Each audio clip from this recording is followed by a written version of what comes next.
Hi, I'm Sunil, and in this episode of Systematic Property, we'll be looking at, is flipping property a smart strategy? Let's find out.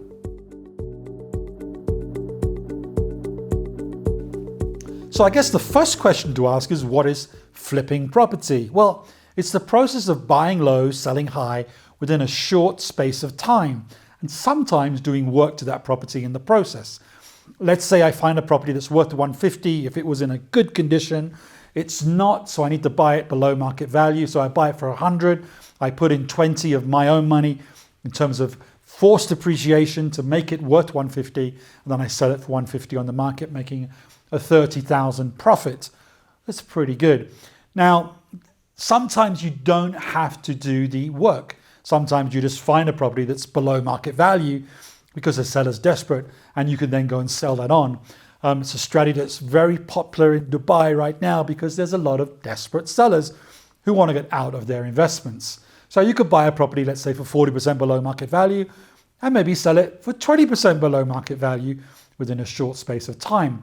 Of course, there's a lot of risks involved in that strategy, but I want to be quite clear that this is a business strategy.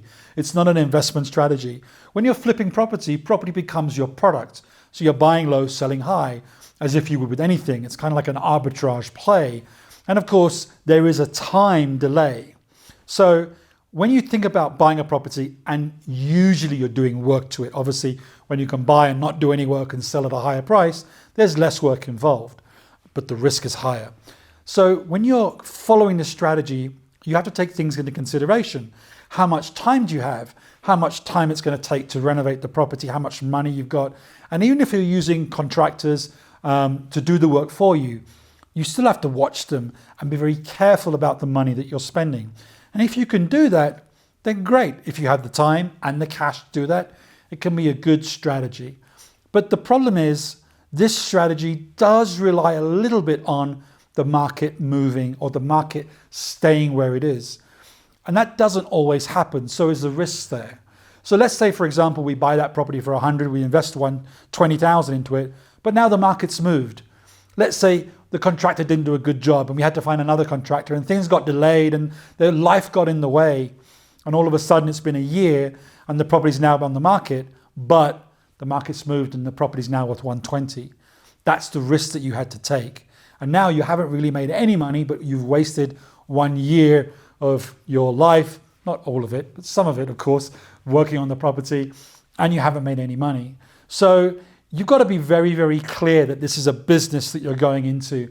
And when you're going into a business, you've got to be very clear on the time frames, the cash flow management, and all other things that you need to take care of when you're a business. So is it a good strategy?